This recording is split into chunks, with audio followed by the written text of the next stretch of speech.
December 16th City Council regular meeting 2025. If you could please stand for a prayer and moment of silence pledge with Mayor Hardman.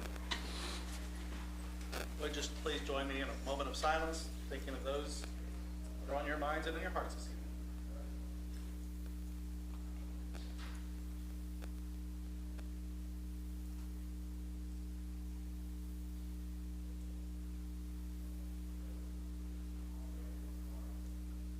Please join me in the Pledge of Allegiance. Pledge allegiance to the flag of the United States of America and to the republic for which it stands, one nation, under God, indivisible, with liberty and justice for all. Ms. Buhai, would you please call the roll?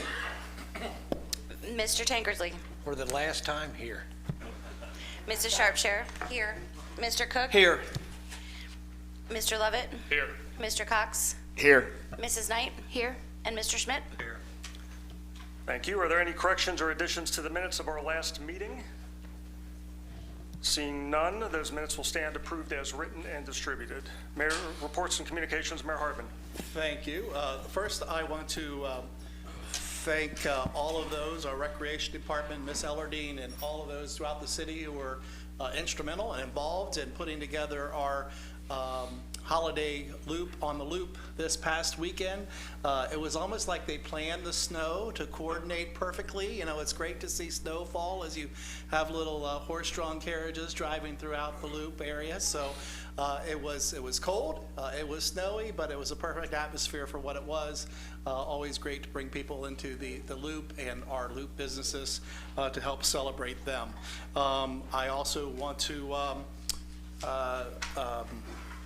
appreciate all of our employees this time of year. We had a great celebration for them as well as our retirees the last couple of days to really just welcome them into our holiday time and also show our appreciation as a city for all that they do. Prior to tonight's meeting, we had a little gathering in honor of a real special guy sitting up here, so I'll just share a couple of comments since we're now in our public meeting, kind of reiterating what I just said a few minutes ago. But this is our, as he just alluded to, his last regular meeting with us, probably his last meeting with us, because we hopefully don't intend to meet again before the end of the year. But Mr. Tankersley has served the city of Sharonville with great faith, with great, just great reverence for many, many years, not just his time as a member of council, but also in his time as a member of our police auxiliary before coming to us in 2005. He has been a great addition to the group of folks that have helped build this city to where it is today, and I think place it in a spot to be able to continue its greatness for many, many years to come. And so I wanted to offer, I declared today, his day. This is Rob Tankersley Day in the city of Sharonville earlier this evening. Don't need to read all that pretty prose again because I think we've heard it, but thank you, Rob, for your years of service. I'm sure other members of council and administration might say the same things when they have a chance to speak later tonight, but I get to be the first one to do it. So again, thank you very much for your service to Sharonville. And I know you're not going anywhere, so we look forward to hearing from you and continuing to participate in what our city is about and who we are. What is really awesome is just Rob is one example of the many people that make contributions to the city of Sharonville and the ways they do it. And so one of the ways we celebrate them is with these mayoral proclamations that I get to do to call days in honor of them. And tonight we also have another proclamation that's going to make tomorrow his day, because it's not often in today's day and age that you have people with connections to your community who are around for Pearl Harbor from back on December 7th of 1941. And one of those people is Lano Bell, who is here tonight.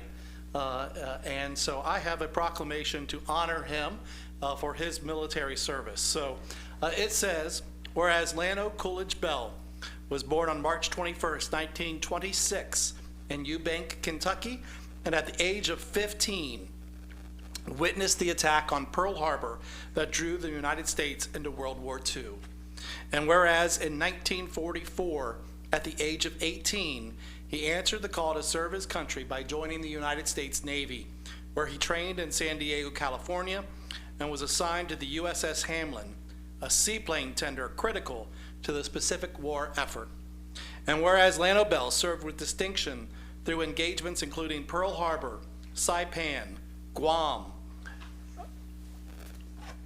Ulithi, I think that's right, Iwo Jima, Kerama, Reto, and Tokyo, and was present on Tokyo Bay on September 2nd, 1945, when Japan formally surrendered, ending World War II. And whereas following his honorable service, he returned home, married Glenna Keaton in October 1947, and together they shared 68 years of marriage, raising 2 children, Linda Lutz, very familiar to us here in the city of Sharonville, and Donna Thomas, and building a legacy of love that includes 5 grandchildren and 11 great-grandchildren. And whereas at 99 years old, with 100 not too far away, Lano Bell stands as one of the few remaining heroes of the Second World War, a living testament to courage, sacrifice, and service. It is my honor as the mayor of the city of Sharonville to congratulate you, sir, on your military service and your unwavering commitment to family and community, and proclaim tomorrow, Wednesday, December 17th, 2025. So you have the whole day ahead of you where everybody has to do whatever you ask them to do.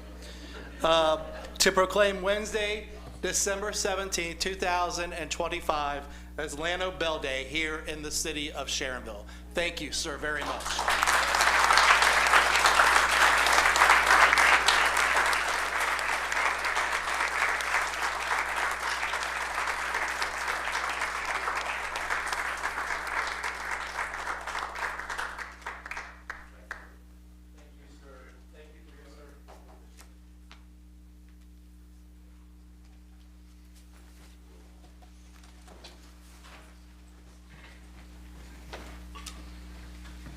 Mr. Mayor, can I cut it real quick? Yeah. I see Officer Altman back here, and I know that he has been able to do some things with Mr. Bell as far as replacing some lost medals and whenever he served in the military. I met Mr. Bell at one of our veterans breakfasts, and it was me, his grandson Charles, and Mr. Bell. I think it was just us 3. And amazing man, what he told me just at a breakfast. So Mr. Bell, I'm glad you're being honored, and thank you very much for your service. That comes from me. I've got a son and a brother that had served. My father served, so I wasn't able to. They said I had scoliosis, but the best remark I loved that you made was saying, I joined the Navy to sleep in a bed and not in a foxhole where it's cold. So I wanted to throw that one out there because you don't hear that every day, but congratulations. I'm glad you're being honored, and it makes me proud with this being my last council meeting as a council member that you're able to get that. So Mayor, thank you very much, and thank you again for your service. Thank you, Mr. Tankersley, for those words. It kind of gets you a little bit. It was pretty cool. I had the pleasure this past Memorial Day back in May to spend that at Pearl Harbor, and it was quite an event to think about that. But it's great to be able to celebrate and honor the living history that still exists among us. And so, thank you, sir. Mayor's Court report for this evening for November 2025. We had, total revenue of $18,709. The year-to-date was $236,694.15, which is slightly above last year's pace. The entire report will be made part of tonight's minutes if you wish to and desire to see and review any of those things. We've got lots of exciting things happening, and it's the end of the year, so I know we'll hear about so many of those other things from folks tonight, including our work with the downtown loop and some revitalization efforts that are taking place there. I encourage and hope that our council is looking forward to approving our first step toward revitalization and the development agreement that exists on your agenda tonight.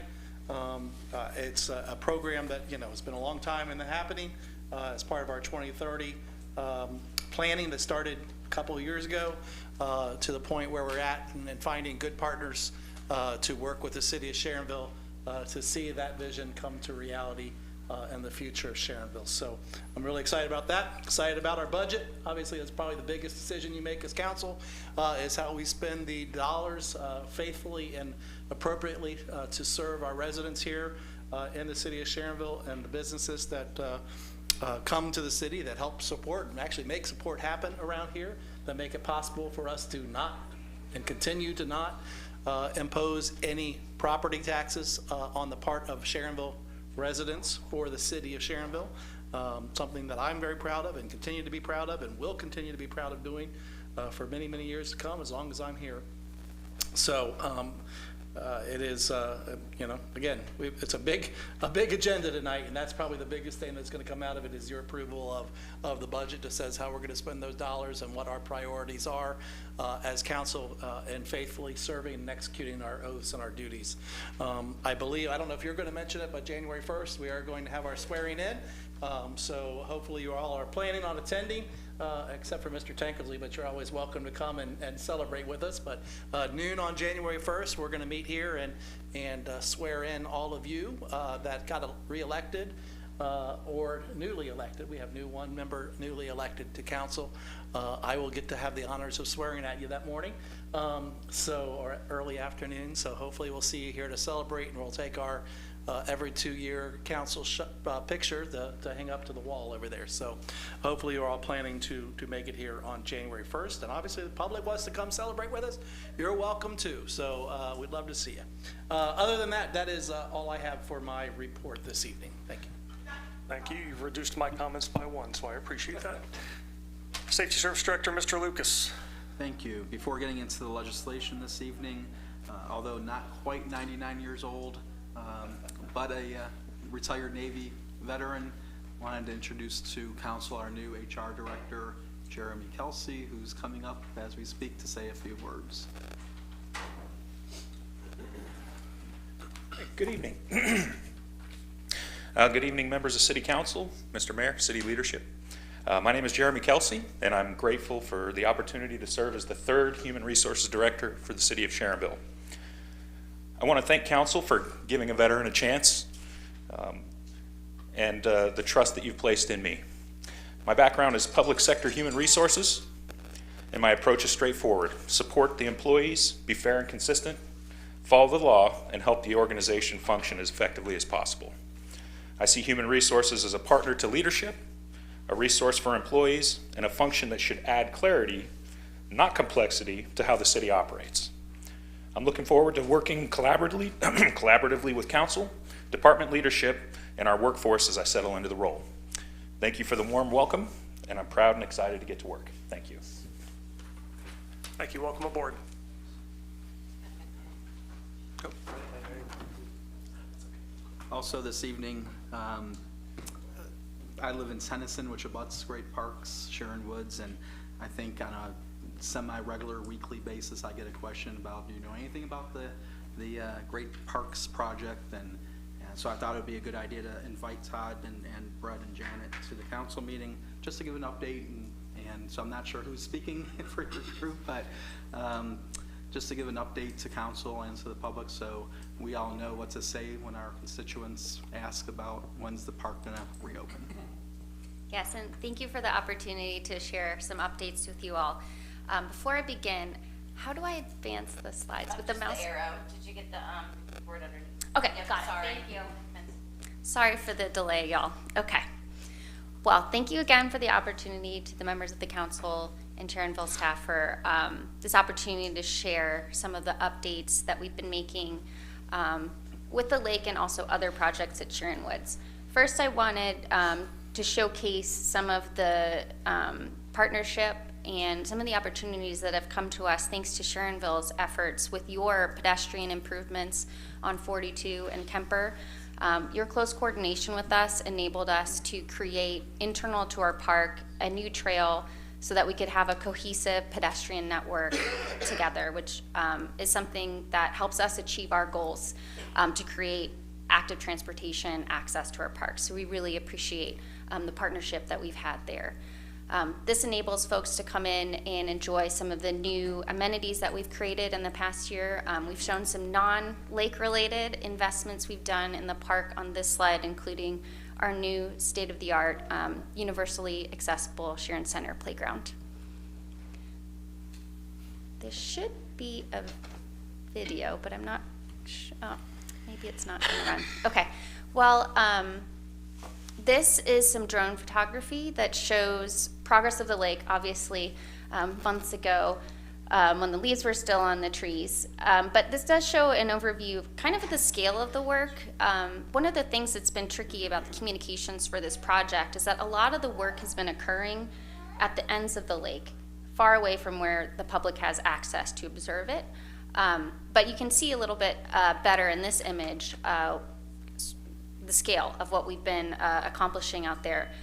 And you can also see that there are multiple projects that this have been sort of in parallel with the lake dredging effort.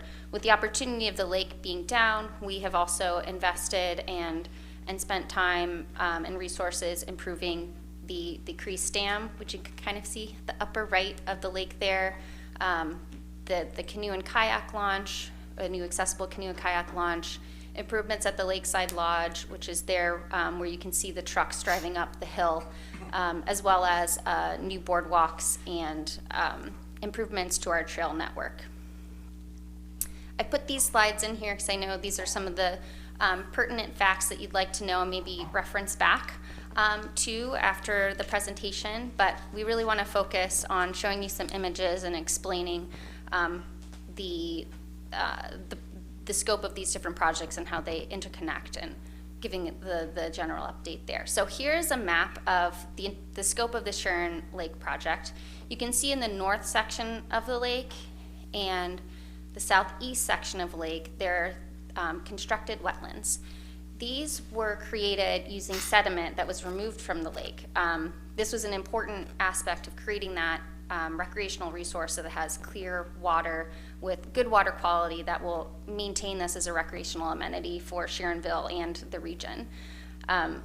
Instead of carting the sediment away, it was used to construct these wetlands and also the sort of darker blue things, lines crossing the lake. Those are weirs. So below the surface of the lake, we created berms essentially with the sediment. What this will do is as the streams come into the lake, the wetlands and the weirs serve as a belt and suspenders to contain that sediment. So in the future, we'll be able to do more targeted dredging to maintain the water quality of the lake. So this is one of the ways that we've reutilized the sediment to improve the efficiency of this, the maintenance of this amenity. We've also created some really new and exciting ways to experience the lake. So there will be above those wetlands a boardwalk where you can walk over and see those constructed wetlands, see how nature is inhabiting those and changing over time. We've created an accessible kayak launch and new accessible parking lot so that everyone will be able to get out on the water with their private craft, as well as some improved fishing piers at the boardwalk. So here's some shots of what those wetlands look like. This is the work that's been going on.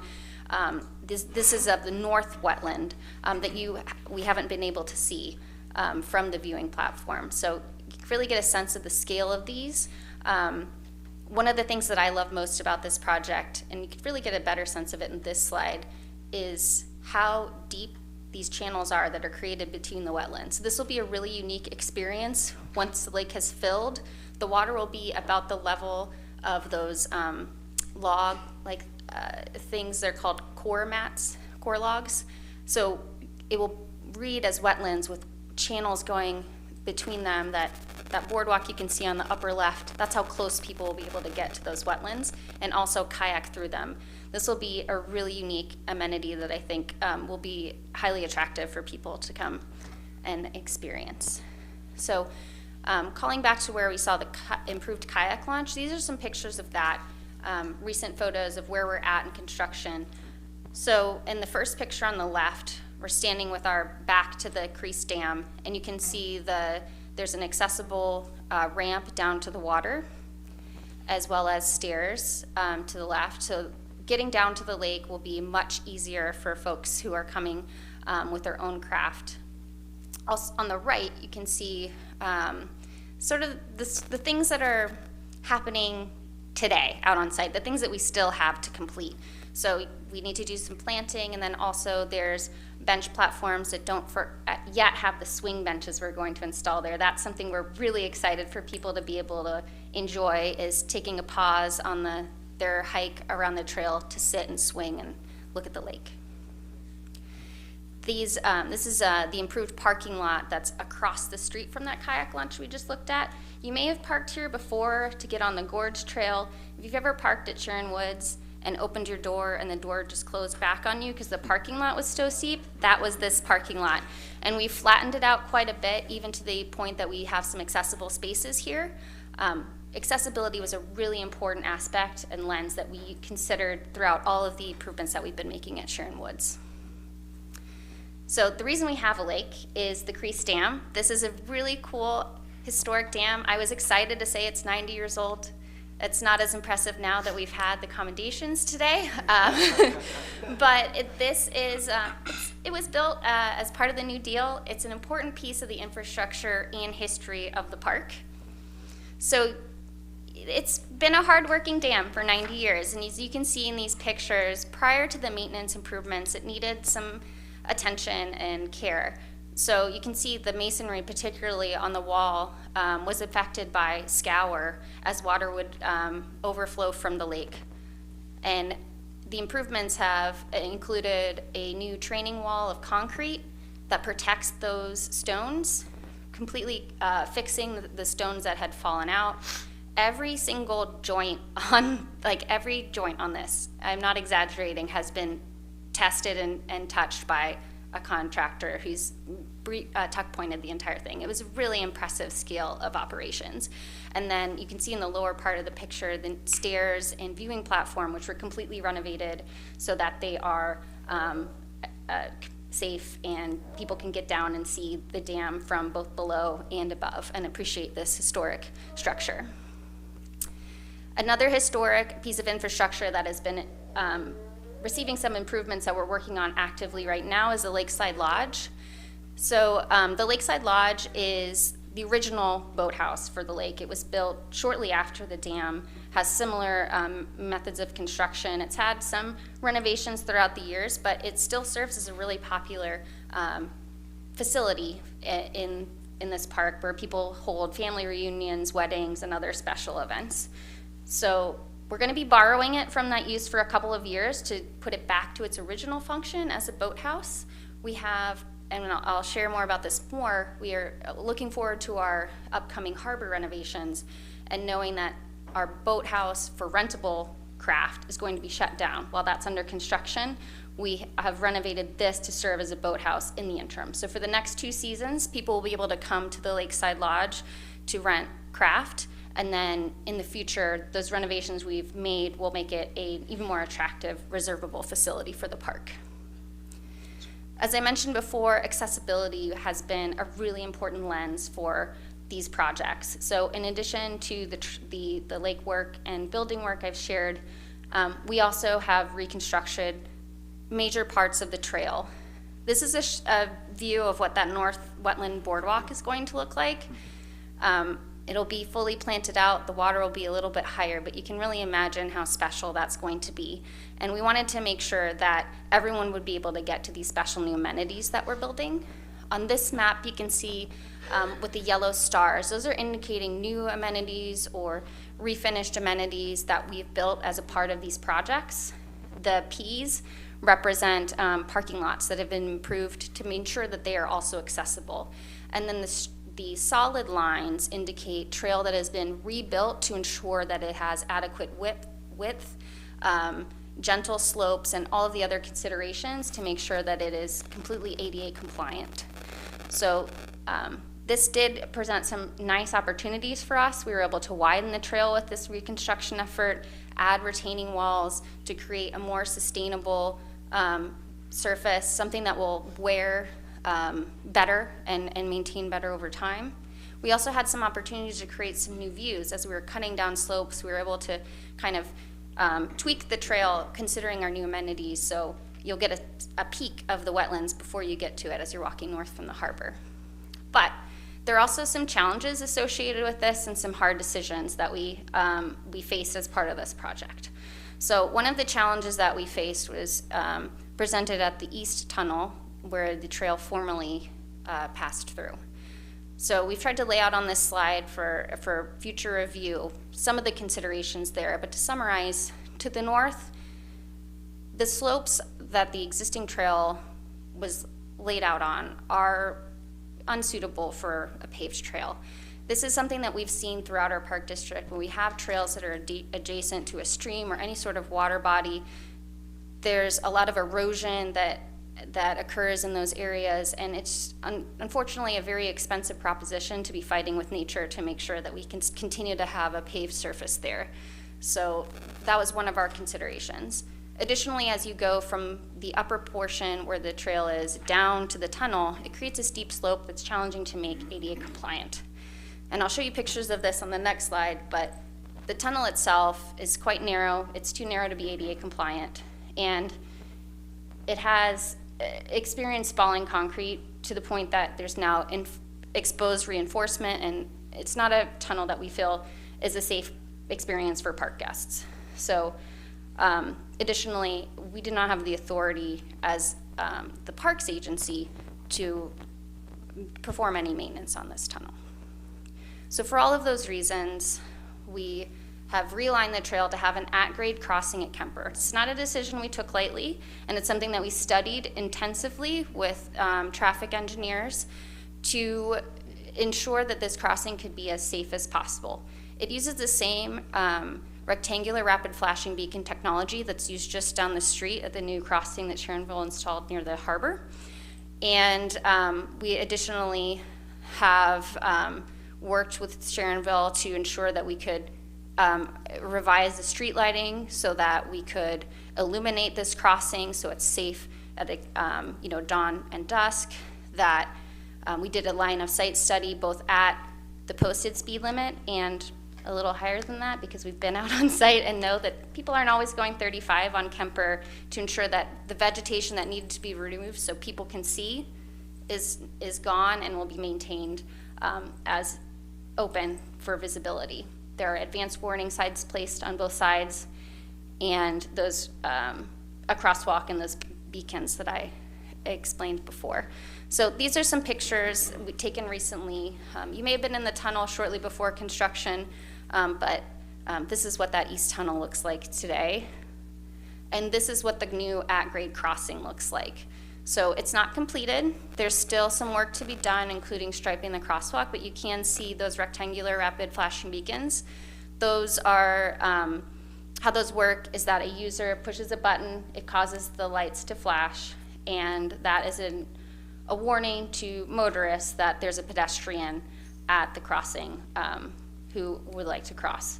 So these are becoming more and more common in our area. I personally use one a lot of weekends when I'm walking downtown from my home in Oakley, and we've used them at some of our other parks as well.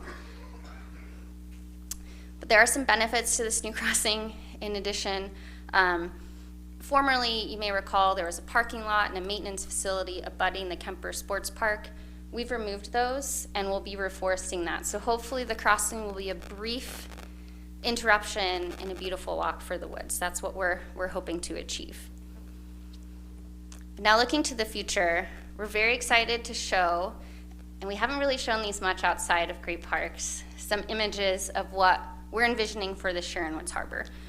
After some community engagement and a lot of design, this is the concept that we've arrived at for what the harbor will look like when it's done with construction in early 2028. It's a complete refresh of what the harbor looks like, from the parking lot and entrance all the way down to the seawall.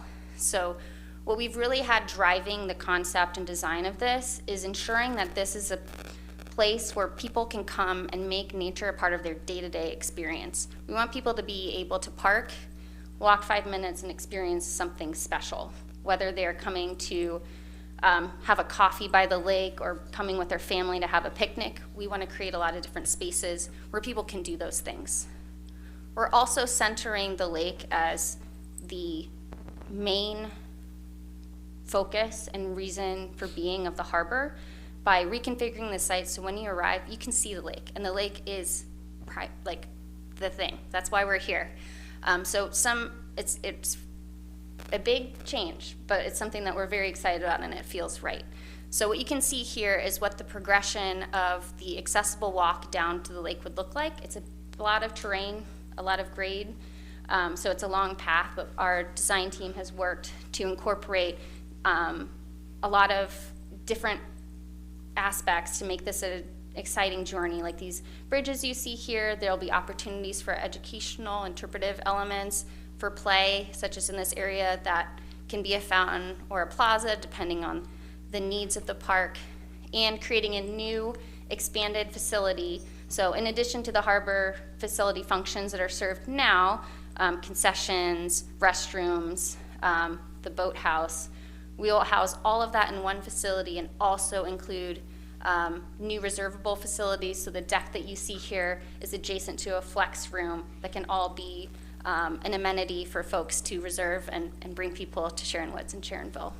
So we hope that you're as excited as we are about this harbor, and it'll become a gem in your community. And we want to thank you so much for your partnership and we're hoping to schedule for members of the council and staff of Sharonville a walkthrough that with our site plans for the harbor, so we can talk about how to continue to partner and coordinate as we go through the design development and construction documents for that work. So thank you very much. Thank you for your presentation. A lot of great things happening. So we're very excited for this. Are there any questions from council regarding the presentation? Ms. Sharpshire? Circling back to the tunnel, the one that you're closing, what happens to the tunnel? I mean, it's still dilapidating, and what's going to happen with that? Is it going to affect the road above? So the road is a county road, and Great Parks, though we are the county parks agency, we're a separate special park district, so all we do is parks. So in terms of what is going to what the future of the bridge is, what the future of the tunnel is, that's not something that Great Parks really has jurisdiction over. One more. I just want to be on the record is because I've had a lot of my constituents reach out to me regarding the crossing at Kemper, and I would have to agree. Living in the area, the road is very busy, and it has 35-mile-per-hour vehicles that very seldom go that speed limit. They're coming off of the highway, and they're, traveling in excess of 35. And I would agree with what I'm hearing. As having walked the trail many times with my small children, I would feel very uncomfortable crossing Kemper Road with more than one kid, especially if I had a stroller and one walking, just saying. And one more thing, how long is the trails now that you've cut that portion out around? How long will the trail be? It doesn't have substantial impacts on the length of the trail. Okay. Mr. Lippert? More tunnel questions. So you said that Great Parks District did not own the tunnel, but it was a county-owned? Is it the county, or is it ODOT who actually owns the tunnel? As we understand it, it's a county road, so I believe that it would be the county. Okay. So county commissioners would have jurisdiction over the oversight of the tunnel, the road, to your understanding. I mean, I'm not asking you for a definitive opinion, but when you put up the slide indicating the old red trail as well as the new yellow trail, it seemed to indicate that there were multiple reasons for not using the tunnel. In other words, the tunnel has fallen into disrepair and has been deemed unsafe. But there were other reasons having to do with ADA compliance and the slope. If there was a groundswell of public support going to the county commissioners, let's say if they are the ones who have jurisdiction over this, and they were convinced to spend the money to repair this tunnel, can you opine whether or not the Great Parks District would then go with the old trail, or based on the other factors that you indicated on the slide, would you not use that trail anyway? I don't know if you're able to opine about that right now, but. May I opine? We've discussed this a little internally, and the reasons that we cited do make it an unsustainable location for a paved trail. However, we do have paved and natural surface trails throughout our network. It's something that we need to look into to understand if those slopes can sustainably accommodate a natural surface trail. But we understand that trails are across the county, what our constituents most want to see. So we have discussed the potential of it wouldn't go back to the way it was before necessarily, and we wouldn't undo the new crossing that we've made, but potentially some duplication would be something we might be able to explore. I'm not really clear on your answer. Are you saying that if the tunnel was repaired by whoever owns it, that you would have two kind of trail options? Is that what you're saying? Yes, one paved Okay. with the at-grade crossing, one natural surface. Got it. Going through the tunnel.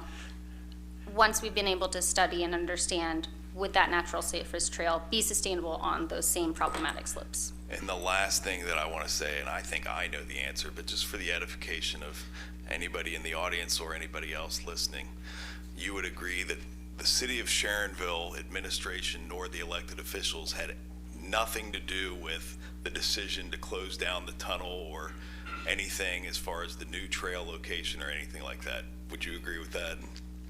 Yes. All right, thank you.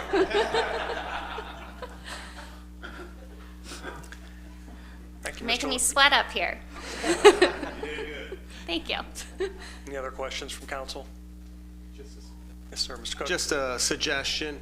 I know this worked for some period of time. I don't know if it's something you want there all the time, but if you, in the line of sight in the new crossing, if you had a speed limit, I've seen it where they flash your speed. That might help slow, especially if you're not going that way often. I guess the more you do it, the more it just becomes, you're used to it. But that would be a suggestion, to put something on both ways on Kemper to help control the speed. Thank Yeah, you. that's a great thought. Thank you. Mr. Mayor. Thank you for coming tonight. Thank you. We appreciate the presentation. I think it's great to see what you guys are doing, what you've done. It is, I think we hear it all the time. It's a huge draw for the city of Sharonville to have such a wonderful park right in the center of our city. I know it's difficult to make decisions that aren't always going to be agreeable to everybody at all times. We thank you for coming out and sharing with us, as well as the public, the insight into what goes into those decisions and why you make them and the purpose for which you're doing them. But it is great to see the improvements that have happened to Sharon Woods over the last 5-6 years. The new playground is just amazing. It's a great addition to what already existed there, and seeing these new details of the new harbor area, it really is looking really exciting as a space that is really going to generate a lot of conversation, a lot of talk, and a lot of involvement in folks coming into the city of Sharonville. So thanks, guys, for joining us. Thanks for being a part of the city of Sharonville and being a good partner. Thank you very much. Thank you. All right, moving on to legislation, we have 13 items this evening. The first item, if David can come up and talk about ordinance 2025-50E, dealing with the development agreement. And then, David, if you could also touch on 2558E with the demolition, and Scott may help with that because it's an appropriation amendment, and also the revenue sharing agreement, which is 59E. Thank you, Jim. Members of council, mayor, appreciate the opportunity to be here today. We'll be brief, just knowing we have a long agenda, but short. I don't need to remind anyone of this body, but about a year and a half ago, this council deemed downtown redevelopment its #1 priority over the next few years. So with our marching orders, we attempted to head in that direction. Along the way, we ran into Tom Fernandez, who may have found us with Elevar Development Group, and who brought on the Mayerson Company, who's joined by Adam Mayerson, the company's CEO, and the Danny Lipson, their Chief Development Officer.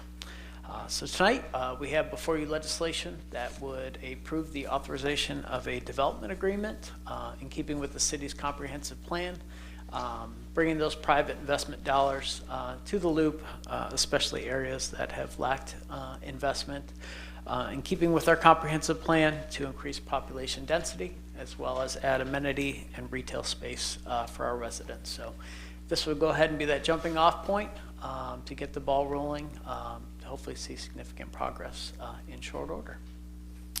Are there any questions for me or for our distinguished guests?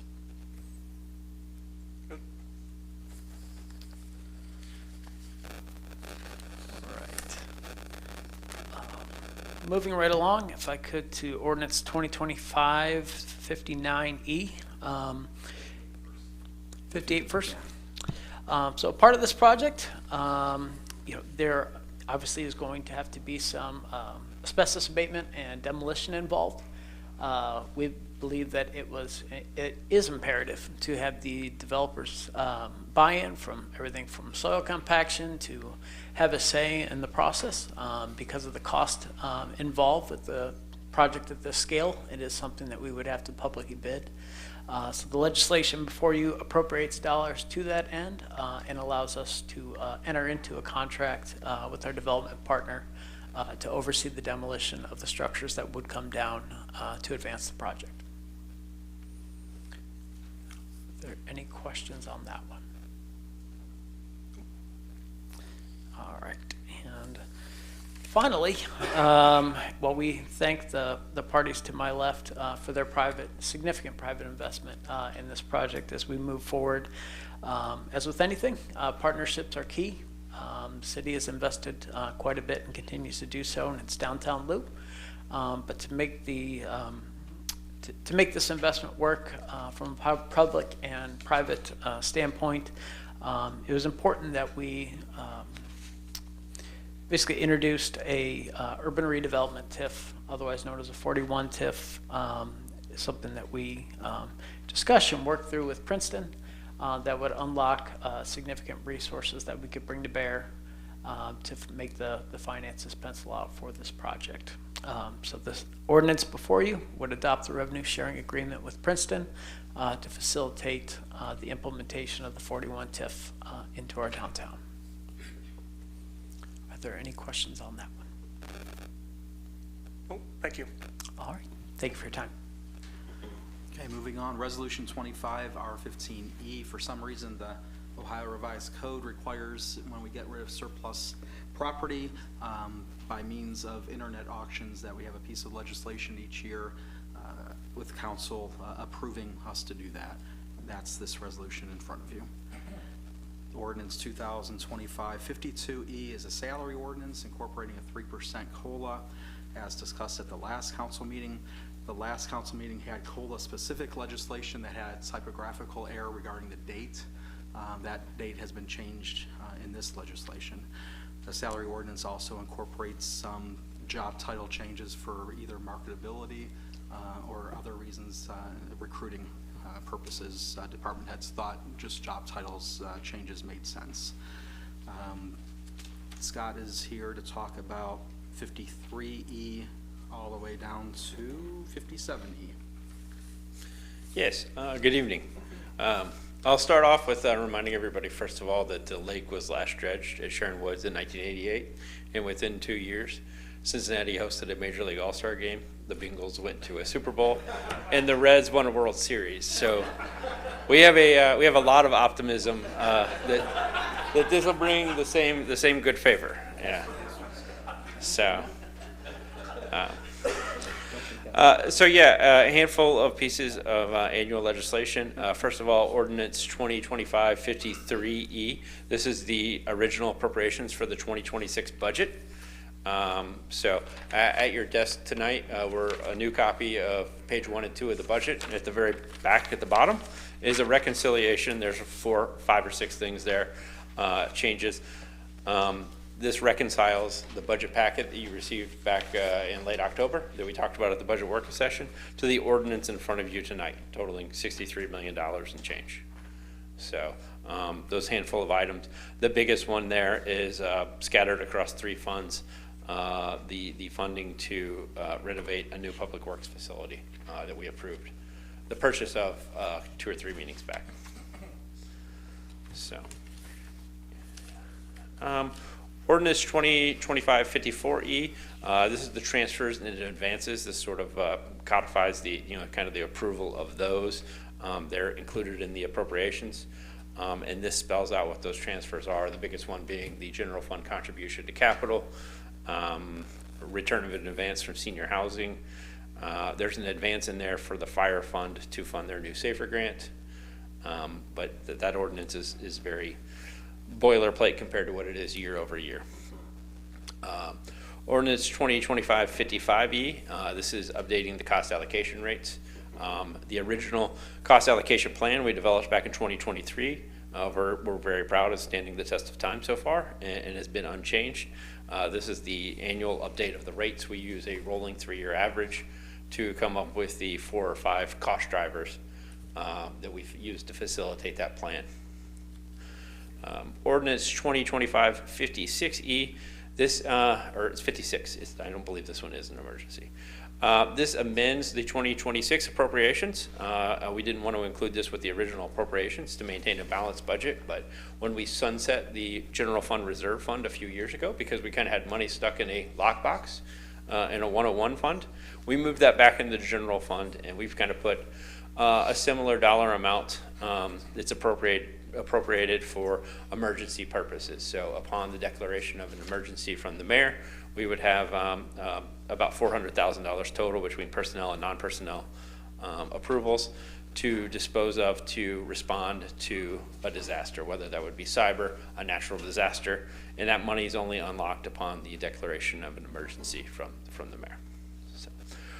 Ordinance 2025-57E, this is actually what I've kind of spent most of the time on since the budget work session, is kind of putting the 2025 budget to rest. So we have all year to work on the 2026 budget, but 2025 is in wet cement. It's drying as we speak. So this ordinance has a handful of things.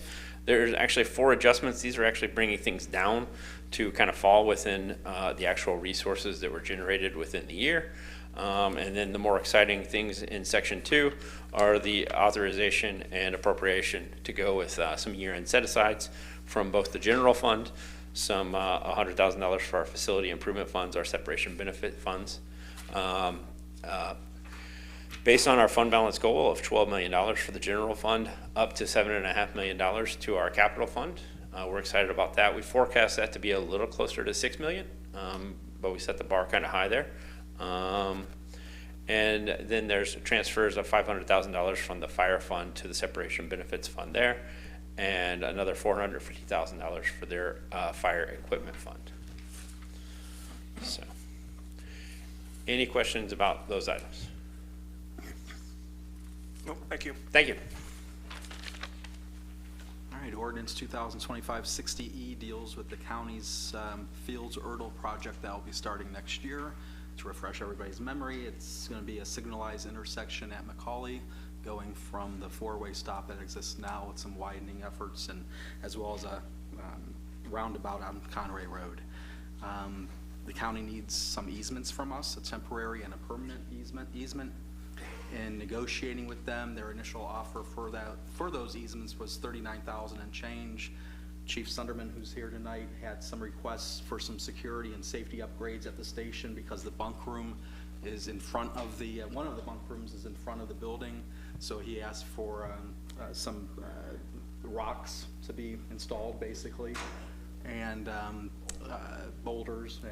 And some electrical work also is needed with the project. So basically, the county's agreed to pay us roughly $10,000 more. I think it was $49,000 and change without looking, for those easements. 2025-61E is our standard agreements with DSD advisors that we've done for many, many years. And then the police department's asking to dispose of some vehicles via 2025-62E. That's it this evening. All right, any questions? All right, seeing none. My report, thank you to the council members who participated in this year's Shop with a Cop, whether you purchased items for donation or you participated in the actual event. It means a lot to the police department and to the children who are of need, who participated in that event, so thank you for that. A special thank you to Officer Aaron Hayes, who once again spearheaded this event like he does every year. Spends a lot of time putting this together and coordinating the event in terms of taking in donations of items and actually putting the event on. So thank him for that. And thank you to the officers who participated in that event. Again, it brings smiles to a lot of children's faces who have the opportunity to participate in that event. And then also thank you to Chief Nesbitt and the police department for supporting this great cause. I'd like to thank council for all of your engagement and hard work this past year, 2025. It's been a pleasure working with all of you. Great attendance, a lot of events, external events attended by everybody, so I do appreciate that. And I'm looking forward to working with each and every one of you in 2026. And finally, Mr. Tankersley, thank you for all of your years of service. Everything that you've done has not gone unnoticed, and I truly appreciate your guidance and efforts with my time on council and the 16 years I spent on BZA when you were a participant as council liaison there. So I do appreciate that. So thank you, and I wish you all the best. Yes. That is it for my report. Clerk of Council, Ms. Buhite. Thank you. There were 2 applications for liquor permits one was at Taco Works, located at 1197 Lebanon Road. And one was for La Antigua Supermarket, located at 1629 East Kemper Road. So those were reviewed and there were no objections. Those were submitted back to the liquor board. And that's it. Thank you. Auditor, Mr. Cunningham. Good evening, everybody. We are roughly 91% through the year, at least in terms of end of November. And we have spent 75.4% of our budget. That's what's actually spent. There's 5.9% that's encumbered, which means the POs have been approved to spend the dollars. So we have roughly 18.7% left in the budget for roughly 9% of the year. So we're in good shape there. Working cash is elevated as it has been the last few months. The city is well capitalized. The elevated working cash will give us a good position to take on needed capital projects going forward in 2026 and beyond. That's my report. Thank you. Treasurer, Mr. Irie. Thank you. The tax report is on file with Ms. Buhite, and looking over the numbers for November 30th, the income tax collections were just down 1% from where we were this time last year. The motel tax collections are up 7%, due in large part to some collections that came in October and the last quarter here. Then looking back at our projections for collections on the year, we are actually collected more than 100% in the general fund, the fire fund, the street fund, the senior fund, and the convention center fund are all at the 100% mark or over in terms of what we budgeted. So the year's not even over, and we're ahead of pace as of November 30th. So that is my report. Thanks. Thank you. Law Director, Mr. Lippert. Thank you. I have nothing official to report, but I will make some final remarks about Mr. Tankersley. I don't think so. I got to know Rob when I got elected to council in 2016, and he's been a rock. I very much came to respect him and value his opinion and his friendship. The only other thing I'll say, I'm going to steal a phrase from Bill Knight. There is nobody who loves Sharonville more than Rob Tankersley. Thanks, Rob. All right, thank you. At this time, are there any residents desiring to be heard before council this evening? Thank you, sir. As you come to the podium, please state your name and address for the record, and I will remind everybody speaking that according to Section 121.17 of the Sharonville Codified Ordinances, you have up to 5 minutes to speak. So thank you. Tim Schmidt, 12215 Pickwick Place. Couple of things I want to say, and I will not take 5 minutes. I want to thank Mr. Tankersley, even though I'm not in his council ward. I appreciate what he's done for the city of Sharonville, not just as in council, but with the fire, police department and so forth. The other thing, I want to thank the Public Works Department, the road crew, for the work they did in clearing the streets of the ice and snow. Everybody have a Merry Christmas. Thank you, sir.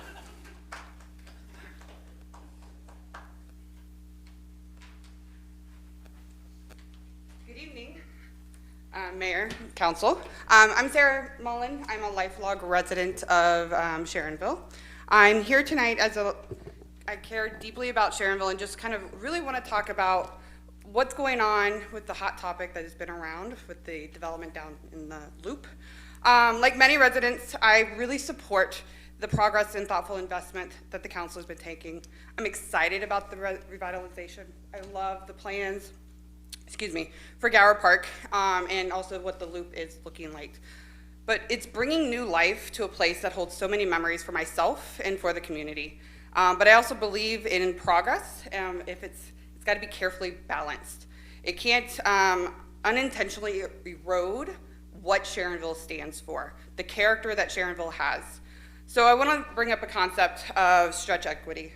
It's a concept that it's around growth approach that builds on what people already love and trust. It's stretching forward without losing the core of the identity that Sharonville is. It's a growth that stretches us, but it doesn't break us. And I believe this is exactly what the city is looking for and it's aiming to really deliver with the revitalization of the downtown loop. Thoughtful investment that brings new energy and opportunity, and I truly appreciate the intention. My concern is, and I want to share with you guys, is that when we push too far, we really start to break that equity. We move away from that equity that we stand for as the city of Sharonville. We stretch beyond the alignment with the community's size, history, and character. It stops being equity and starts becoming diluted. Instead of strengthening what makes this place unique, we risk blending in, and I don't think anybody wants to do that. Sharonville's heart is a small town, which I love. It's a walkable history of historic downtown, and it's a sense of connection and community. Across the city of Cincinnati, we are seeing similar high-density apartment developments everywhere. And my concern is that if we follow the same formula too heavily, Sharonville risks blending in rather than standing out. That the results can be a downtown that looks new, which is great, but no longer feels like Sharonville. There are ways that we can continue to improve in leaning into what makes us unique. Celebrating the real history that we have downtown that many of us look as a negative. How about we turn it as a positive? Create a restaurant that overlooks the yard and look into that. Repurpose long-standing buildings. We have a bank that I've been there for as long as I can remember. Does it have a vault? Can you make that something that you can have a restaurant in there and make it a unique experience? Can you create family-friendly destinations that draw people into town and not just places to live, but places to gather? I'm not suggesting we have no apartments, far from it. I'm here to ask that we have a thoughtful balance of everything. I'm asking the council to step back and the developers to step back and ask, does this really stand and feel like Sharonville? Does it help us stand out, or does it make us look like everybody else around the Cincinnati area? Revitalization done well should strengthen a community's identity, not replace it. My hope is that as you move forward with the downtown loop, you continue to stretch Sharonville forward, but not so far that we lose the heart, history, and character that has made us want to stay, move to, and invest in this city. Thank you. Thank you very much.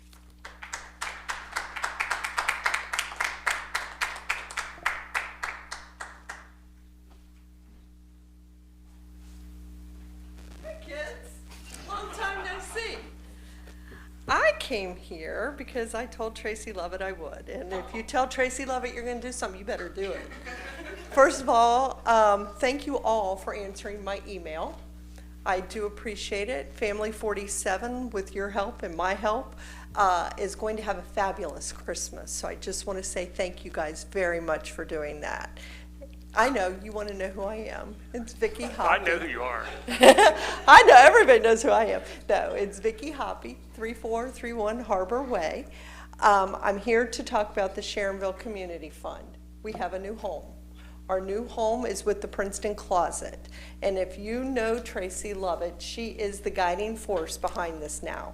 After the health department left us and we've joined Hamilton County and then the health nurse issues and things like that, Tracy kind of took over this whole thing. And she has a very small team of people. I think I just joined and I made number 7. So I'm just going to tell you that it's Tracy, Amanda Hodges, Debbie Mackey, which we get John too, Terry Dunnigan, Lieutenant Hermes, and Miranda Ausler. That's a small team of people that helped make Christmas this year for 48 families and seniors, because we don't leave our seniors out, thanks to Sue and her support in identifying seniors that aren't going to get Christmases either. And it's just a wonderful group. We have moved in with the Princeton Closet, and that's really the whole goal here, is to let you guys know where they're located now. You'll see the red banners as you go up Lebanon Road, and people are asking, is that a thrift store? No. There's no charge to go in that store. There's no charge to get groceries from the community fund.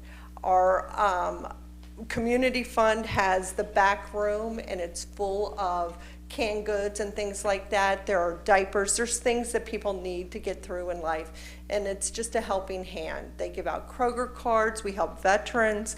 So they do an amazing job. And I'm just going to read real quick, because I know I've only got 5 minutes, and I'll adhere to the president. Thank you for making this Christmas special for my family. May God bless you for your generosity. That was from the family that you guys helped support. I also want to say is I love Sarah's speech, because she was just getting her heart out. When you're getting your heart out and you come here to do it and you do it the right way, I think that's amazing. I think sitting in your house and not coming here and just trashing people on Facebook is abominable.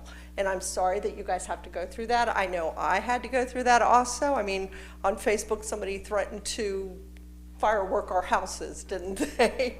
So, I think that what Sarah did is exactly what, if you have questions, come here, call you guys. Any one of you I can call, pick up a phone. I can email you as a whole group so everybody's in on my discussion. And I think that needs to happen more. I think people need to get off of social media. You're not going to answer them. I'm going to tell you now, I know this, I wouldn't answer them when I was up there. So I just want you to know, appreciate everything you guys are doing. Hang in there, because I know this is tough. And you will get through it. And thank you guys. And Merry Christmas. Thank you. Merry Christmas. You talk, Dave. No, I cry. Any other residents this time?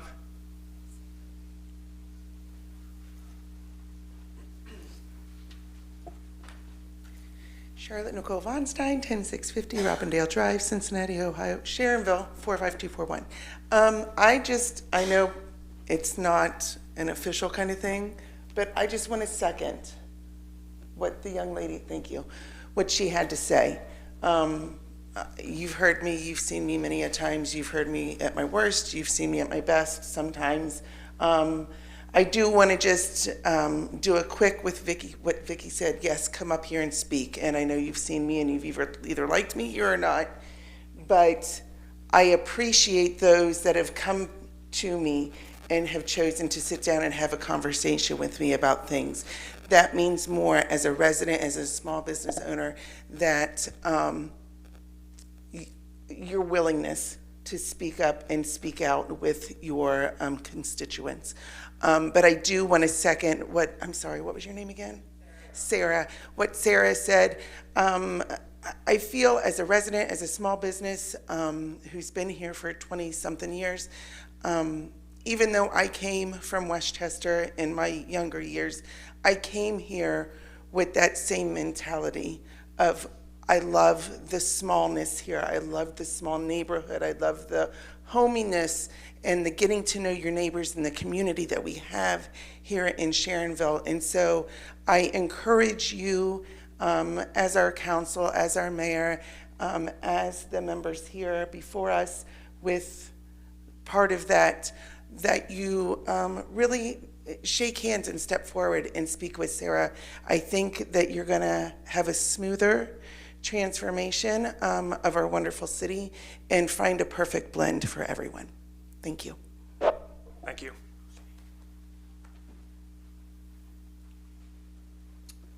Hello, everyone. I'm Kerry Rabe. I live at 3536 Grandview Avenue. I spent 20 years on this council, lived in my home for 40 plus years. I've come to know Sharonville very well. I walk to church, walk to all the parks, walk downtown.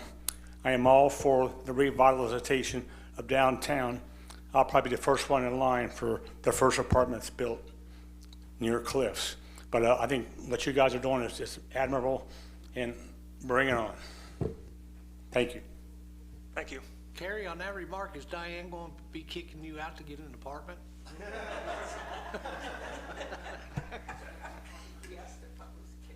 Any other residents? That's not on the record. Any other residents? All right, seeing none. Council committees, community development, Mr. Tankersley. Thank you, sir. I have no report, but again, thank you for the farewell. Help yourself to cake, people, because I can't eat it all. But at the end of council, I'll get with each and every one of you and say thank you and good luck in the future. So that's all I have. Thanks. Thank you, sir. Budget and Finance and Project Oversight, Mr. Cook. Thank you. No report this evening, though I'm sure we will have some meetings early next year. I do want to take this opportunity and personally thank Mr. Tankersley also. I think Casey said the best. You do love Sharonville, and what I've always come away admiring of you is the fact that you listen to the residents and you truly have them at heart, their best interests. So thank you, and it's been a pleasure serving with you. Thank you, Dave. All right, thank you. Community Services, Mr. Levitt. Good evening. My report is on file with Mrs. Buhite. I do want to say that we have some incredible things coming to our parks next year. Really excited for what's up in store. Everybody just wait and see. It's going to be incredible. I also want to just resounding, Mr. Tankersley, Tank, so grateful for you. I've known you a long time, friend a long time. When I got here 5 years ago, whatever it is at this point, you just were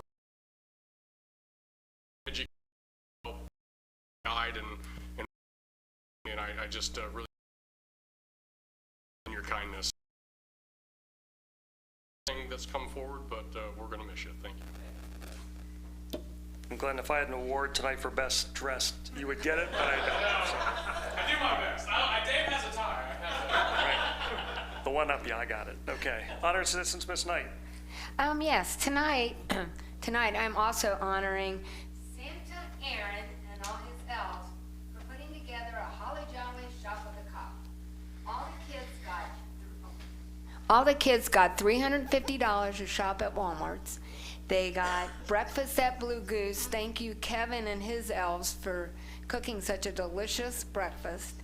They had pizza at the convention center, and Papa John's gave the police department a really good deal on the pizzas. And I just wanted to say fun was had by all, I'm sure. I could not attend this year, I'm so sorry. But also, and secondly, I would like to thank Rob Tankersley. He's the one that got me into this, sitting here. We talked for a long time, and he convinced me that I should run.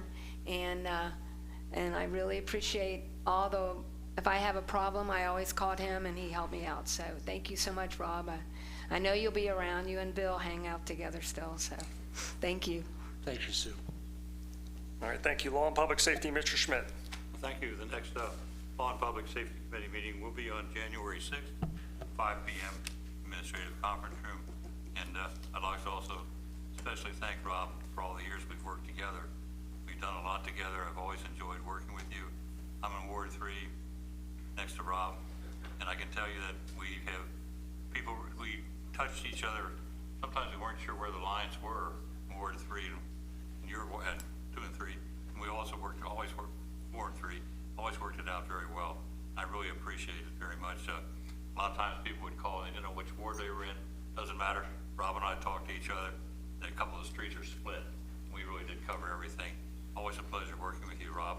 Now that you've retired, now I've become the oldest elected council member. So I hope to carry on the fine tradition that you've established. Thank you very much, Rob. Thank you, Paul. Thank you. At this time, rule suspension motions for the first and only reading for immediate effectivity of ordinance 2025-52-E, 2025-53-E, 2025-54-E, 2025-55E, 2025-56, 2025-57E, 2025-58E, 2025-59E, 2025-60E, 2025-61E, and 2025-62E. Yes, sir. Can I interject? Just that 62 is actually not, I didn't write it up as an emergency. I didn't notice until now that it was on the agenda that way, and no offense, but let's put it this way. It's written up as a non-emergency, so it probably should just be a first reading. Okay. All right. Then I will strike 2025-56, 62.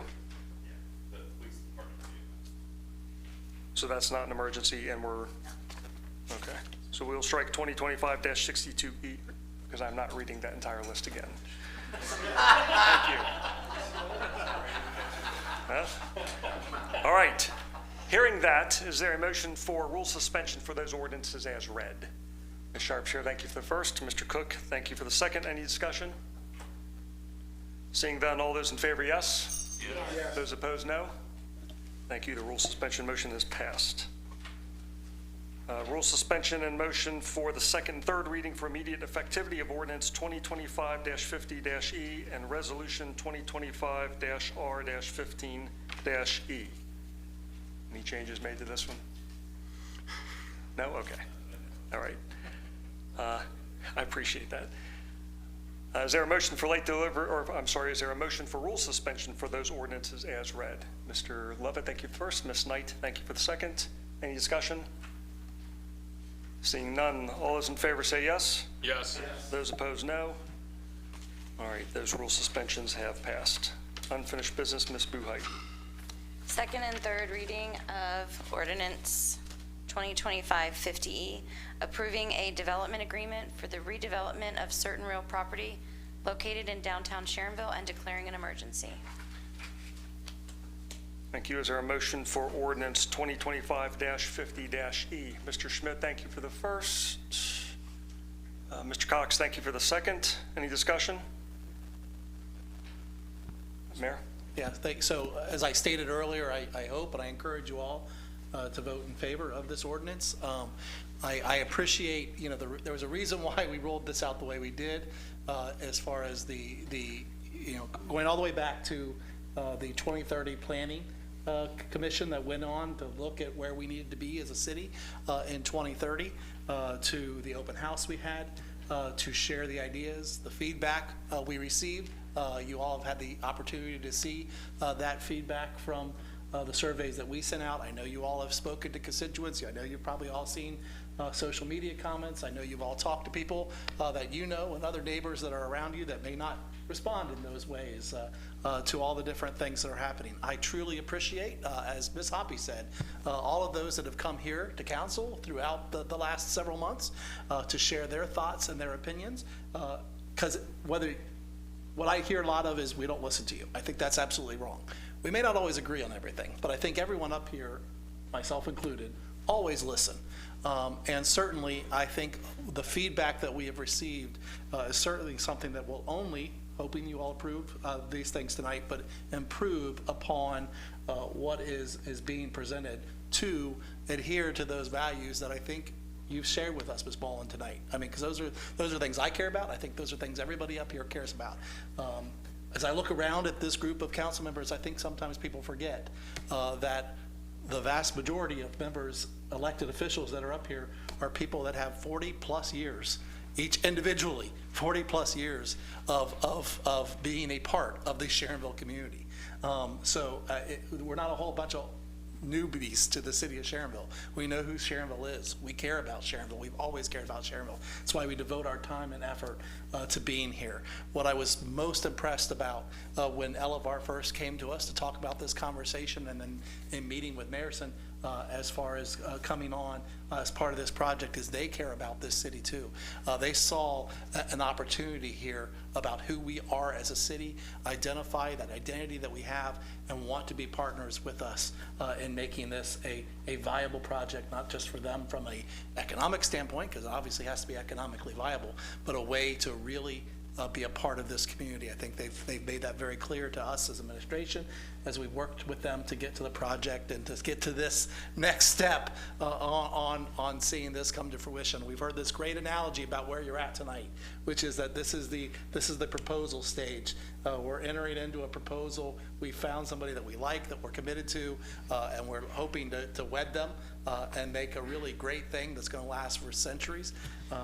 And that's really what we're hoping to do. So I hope you're all going to vote in favor of this. I think it's a great thing for the city of Sharonville and moving us to that next step to really see the vitality and life come back to the city of Sharonville and some properties that really need to see that little bit of push to make things happen and help bring it. It's a great collaboration, private and public collaboration that I think we've been waiting for a long time to have, so I hope that you all see that too. Thank you. Thank you. Any other discussion?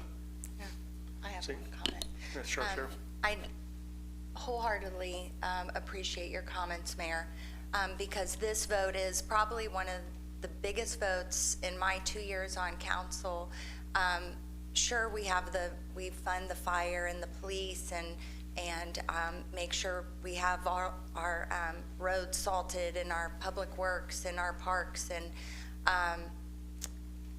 so this vote today that we're going to be taking, I just wanted to publicly talk to the constituents that have reached out to me, that have filled out the survey. We did get all the comments and I read every one of them. There was a lot. Close to 200.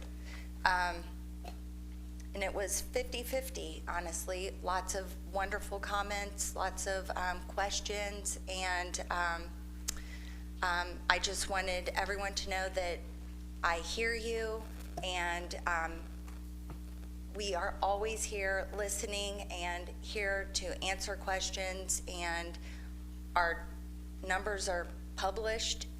Feel free to call us. We are here for you. You elected us, and we are here to do what you have elected us to do.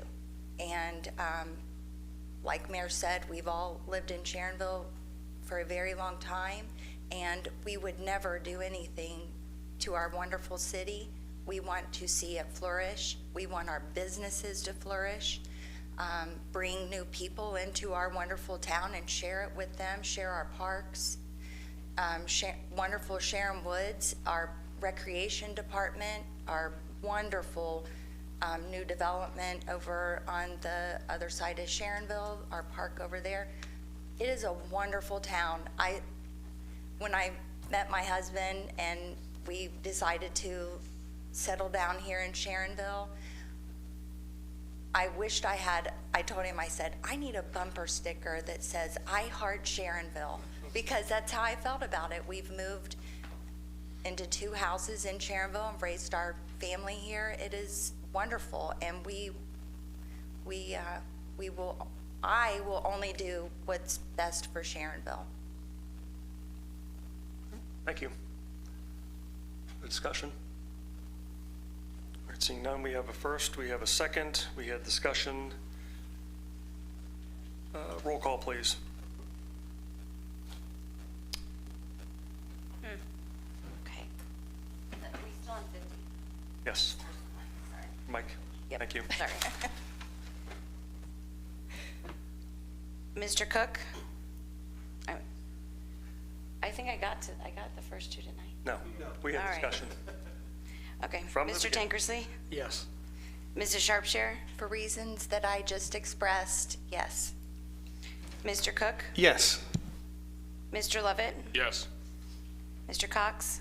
Yes. Mrs. Knight? Yes, and as one of the oldest residents in Sharonville, I definitely say yes. Thank you. Okay. And Mr. Schmidt? I was also one of the 50-year residents of the city of Sharonville. How fortunately we selected choice when we were looking, or after we were married, to find where to settle. I'm just very, very fortunate to wound up in Sharonville and on Concerto Drive. And so I support what Amy said, and Sue, yes. Ordinance 2025-50E has been approved.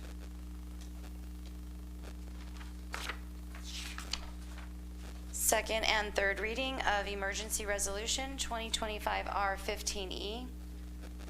Resolution declaring intent to conduct internet auctions for the sale of unneeded, obsolete, or unfit city personal property during calendar year 2026 and declaring an emergency. Thank you. Is there a motion for for Resolution 2025-R-15-E? Mr. Tankersley, thank you for the first. Mr. Cook, thank you for the second. Any discussion? Seeing none, roll call, please. Mr. Tankersley? Yes. Mrs. Sharpshire? Yes. Mr. Cook? Yes. Mr. Lovett? Yes. Mr. Cox? Yes. Mrs. Knight? Yes. And Mr. Schmidt? Yes. Emergency Resolution 2025-R15E has been approved. Thank you. New business.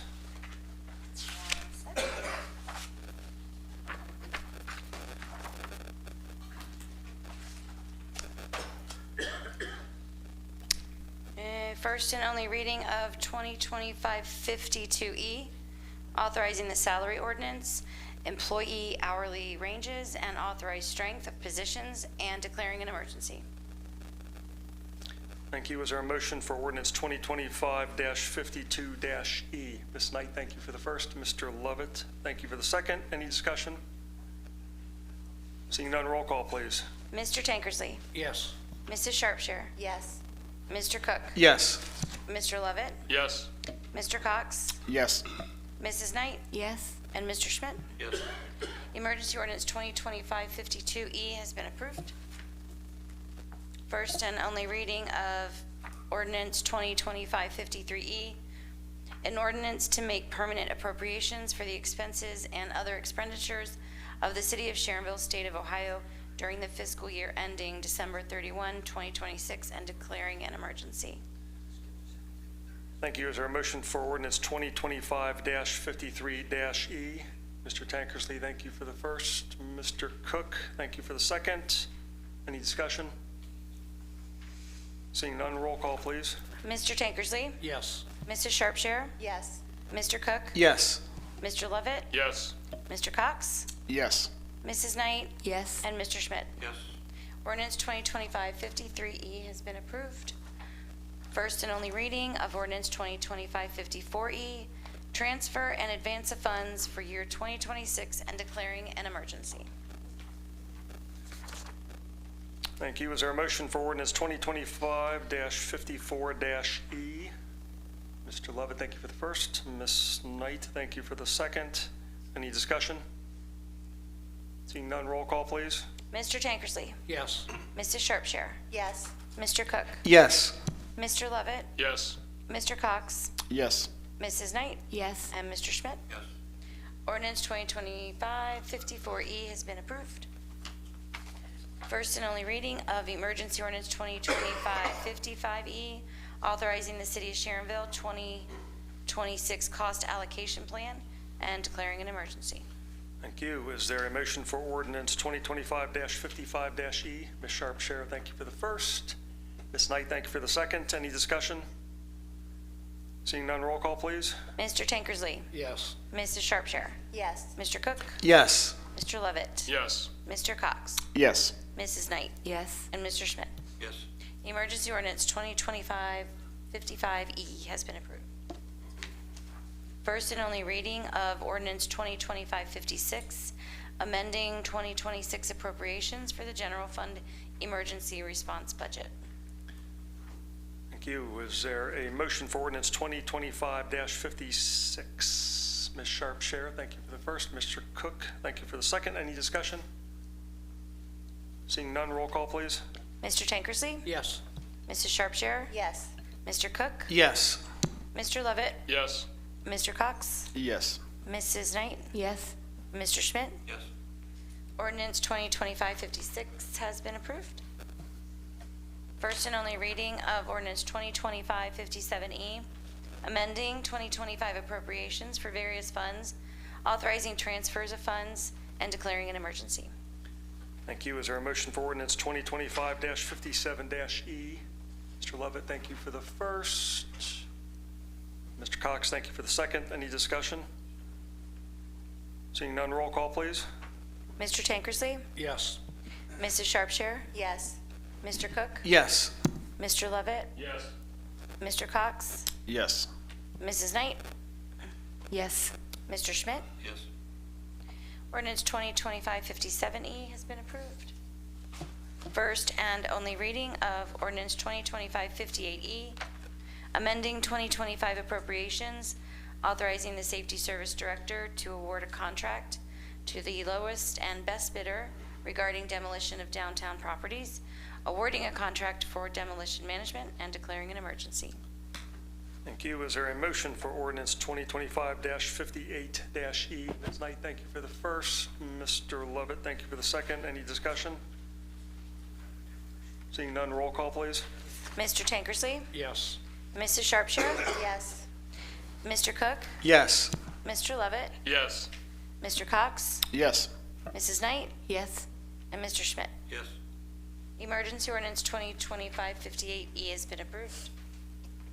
First and only reading of ordinance 2025-59E, approving a revenue sharing agreement with the Board of Education of the Princeton City School District relating to the redevelopment of certain real property located in downtown Sharonville and declaring an emergency.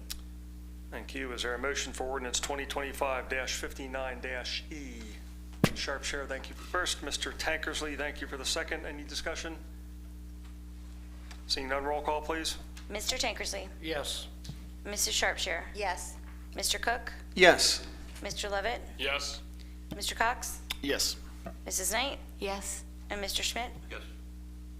Ordinance 2025-59E has been approved. First and only reading of emergency ordinance 2025-60E, authorizing the Safety Service Director to convey easements and declaring an emergency. Thank you. Is there a motion for ordinance 2025-60-E? Mr. Levitt, thank you for the first. Mr. Tankersley, thank you for the second. Any discussion? Seeing none, roll call, please. Mr. Tankersley? Yes. Mrs. Sharpshire? Yes. Mr. Cook? Yes. Mr. Levitt? Yes. Mr. Cox? Yes. Mrs. Knight? Yes. And Mr. Schmidt? Yes. Emergency ordinance 2025-60E has been approved. First and only reading of emergency ordinance 2025-61E, authorizing 2 professional contracts with DSD Advisors, LLC, for legislative consulting services and declaring an emergency. Thank you. Is there a motion for ordinance 2025-61E? Mr. Schmidt, thank you for the first. Ms. Knight, thank you for the second. Any discussion? Seeing none, roll call, please. Mr. Tankersley? Yes. Mrs. Sharpshire? Yes. Mr. Cook? Yes. Mr. Lovett? Yes. Mr. Cox? Yes. Mrs. Knight? Yes. And Mr. Schmidt? Yes. Emergency ordinance 2025-61E has been approved. First reading of ordinance 2025-62, authorizing the Safety Service Director to dispose of police department vehicles. Thank you. And we have 2 voice votes. So voice vote 2025-03, selecting Glenn Lovett as Sharonville's representative to the OKI Board of Directors. Do I have a motion for that? Mr. Schmidt, thank you for the first, and Ms. Knight, thank you for the second. Any discussion? You can't say no, Glenn. All right. All those in favor, yes? Yes. Those opposed, no? All right, Mr. Lovett, you are our representative to the OKI Board of Directors for 2026. Thank you. Last voice vote, 2025-04, confirming the 2026 council meeting schedule. That was sent to you last week for your review. Let's see here. Do I have a motion for the council calendar for 2026 as presented? Mr. Lovett, thank you for the first. Ms. Knight, thank you for the second. Any discussion? Seeing none, all those in favor, yes? Yes. Those opposed, no? Thank you. That voice vote is passed. At this time, are there any residents desiring to be heard before council this evening for the last time in 2025? Seeing none. There are other matters to be heard before council this evening besides the reminder to buy your Powerball ticket. I do. No. Oh. Okay. Ms. Sharpshire. My turn, Rob. Well, you all probably don't know this, but my husband brought back more neighbors to Little Rock here. He's like an uncle to our family, and pretty much my mentor here on my 2 years on council. I mean, we've had many, many conversations over the years about many different things about Sharonville, and I just want to take this opportunity to thank you for all your service, and I know where you live. So thank you, Rob, and best of luck and everything you. And I just want to say, my phone won't be turned off, so if anybody has any questions, give me a call. I'll be more than happy to listen to you. Other matters? All right. Yes, yes. Oh, Ms. Knight. I just want to tell everybody Merry Christmas and a Happy New Year. I hope we have this big crowd next year. Our first council meeting is January 13th, so mark that on your calendar and come on down. Thank you. Any other matters? All right, Mr. Tankersley, you know the routine here. Do I have a motion for adjournment? Thank you for the first. Do I have a second? Ms. Sharpshire, thank you for the second. Any discussion? All those in favor of adjournment, yes? Yes. Those no? Thank you. We are adjourned.